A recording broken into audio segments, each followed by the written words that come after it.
familiar. So if you don't know by now, then you should probably get familiar.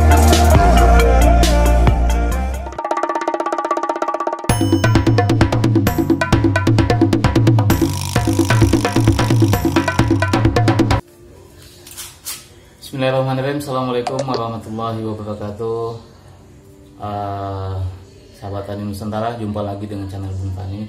Kali ini kita akan coba berbagi mengenai bagaimana cara menyemai benih pinang yang baik menurut Bung Tani. Ya, mudah-mudahan nanti bermanfaat dan bisa diikuti. Kalau nanti memang ada kekeliruan dalam proses penyemaian ini, penyemaian benih, penyemaian kecambah, mohon maaf, ke dalam polybag. Kalau nanti ada kesalahannya, ada kekeliruan, mohon dikoreksi, silahkan dituliskan di kolom komentar. Insya Allah ketika itu memang sifatnya kritikan yang konstruktif, kritikan untuk membangun ke arah yang lebih baik, kita terima. Kita akan terima dengan hati yang lapang dan ucapan ribuan terima kasih bagi yang sudah mengkritik untuk kebenaran ini, untuk kebaikan ini. Jadi ini kawan-kawan untuk diperhatikan, kemarin sore kita habis panen untuk untuk pelanggan kita.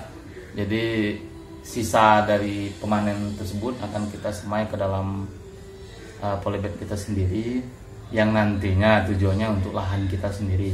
Ketika memang nanti dalam proses tumbuhnya ada yang mau membeli yang udah kita semai dalam polybag atau bibit siap tanamnya, ya kita persilakan, karena kita akan terus membuat pembibitan ini. Kita akan terus menyemai dalam polybag. Kalau tidak terjual atau tidak dibeli oleh teman-teman, maka itulah nanti sisa-sisanya yang akan kita tanamkan di lahan kita sendiri. Jadi mudah-mudahan sekian tahun ke depan pinang kita bisa menghasilkan panen yang terbaik.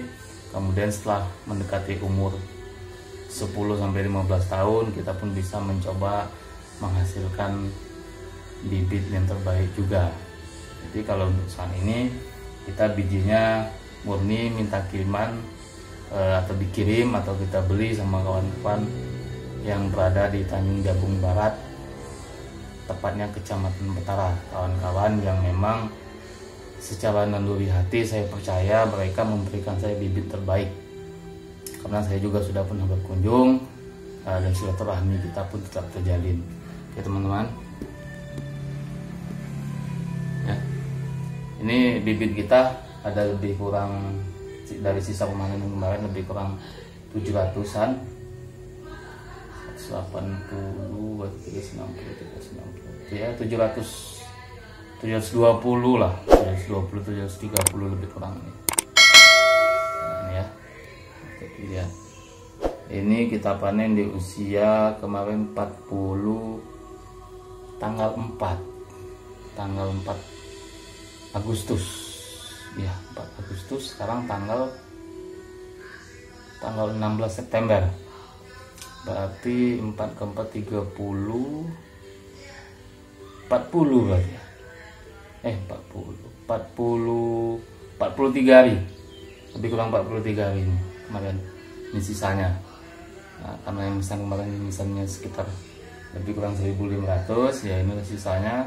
Ini akan kita semai ke dalam polybag.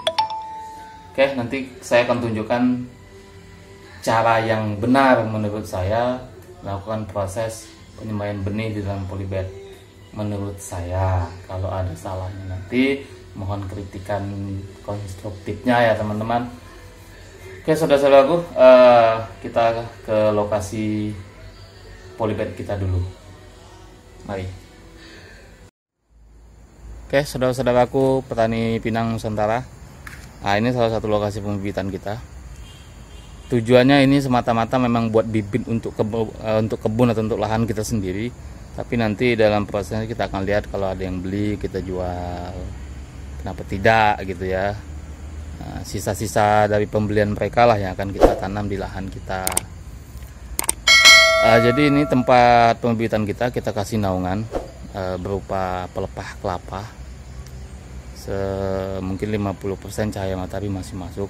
Tujuannya sederhana, karena bibitnya masih kecil, jadi kita hindari terkena sinar matahari full. Tapi nanti setelah di usia lebih kurang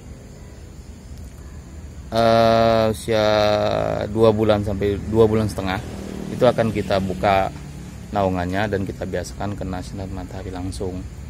Nah, jadi walaupun baru dipinang, nanti saya kasih trik kepada kawan-kawan, sebenarnya lebih bagus mana, bibit yang tinggi-tinggi dengan umur yang sama ya, mohon maaf, dengan umur yang sama, bibit yang tinggi-tinggi atau bibit yang rendah. Dan prosesnya pun bisa kita bikin. Kita bisa bikin bibit itu rendah, kita bisa bikin bibit itu tinggi, semasa masih di dalam polybed ya. Kita bermain di intensitas cahayanya.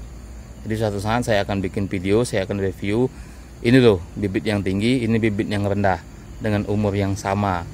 Perbedaannya hanya tinggi rendahnya, satu, kedua diameter batangnya.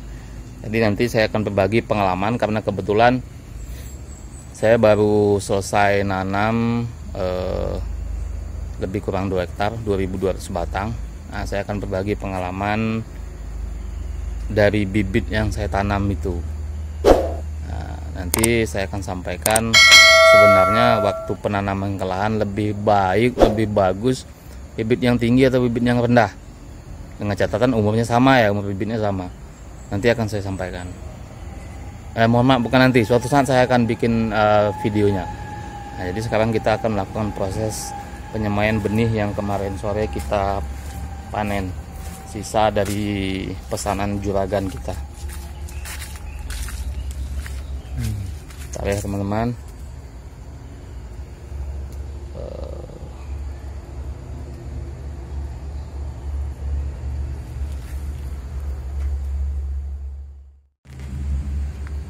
Nah, jadi gini teman-teman, kalau saya untuk mempermudah proses penyemaian benih kecambahnya, itu saya menggunakan ini sendok ya, kelihatan ya teman-teman.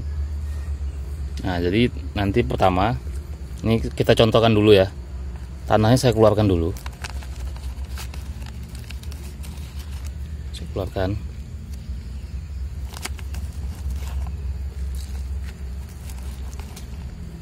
Setelah dikeluarkan, bibitnya saya sarankan proses penanamannya bibit diarahkan ke atas, jangan dimerengkan. Nah, ini kan artinya bibitnya ngarahnya ke sini. Nah, kalau bibitnya tumbuhnya ke sini, atas ini, kita berdirikan seperti ini. Nah, tapi karena ini posisi mohon maaf, bukan bibit tunas, kan posisi tunasnya agak mereng, ya kita merengkan seperti ini. Tuh, itu ya teman-teman, kelihatan ya. Nah, kemudian kita tekan sedikit. Nah, tekan. Setelah itu kita timbun lagi dengan tanah. Jangan kita ambil tanah yang tadi, kita ambil tanah yang di sebelahnya, sana ini, sekalian untuk melobangi yang ini. Jadi tidak perlu kerja 2 kali.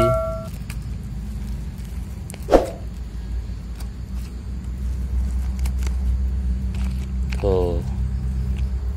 Nah, setelah ini ditambahin tanah, usahakan tunasnya jangan sampai tertimbun.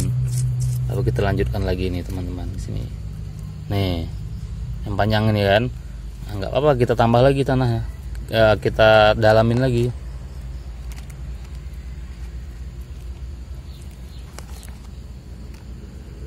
Tuh, kita taruh akarnya, kelipat nggak masalah teman-teman, nggak usah dipotong, dibiarin aja, kelipat nggak masalah ya.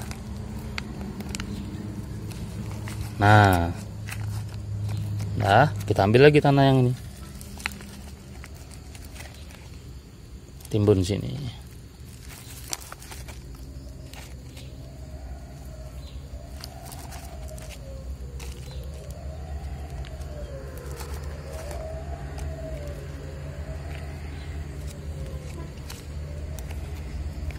Oh, tanam lagi ini.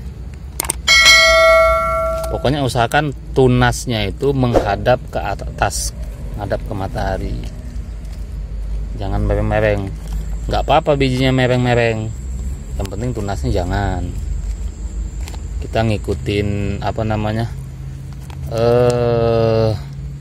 garis takdir tunas saja lah, karena memang tunas itu ke atas ya ke atas. Tuh kan masih kelihatan tuh nih, jangan sampai ditimbun ya.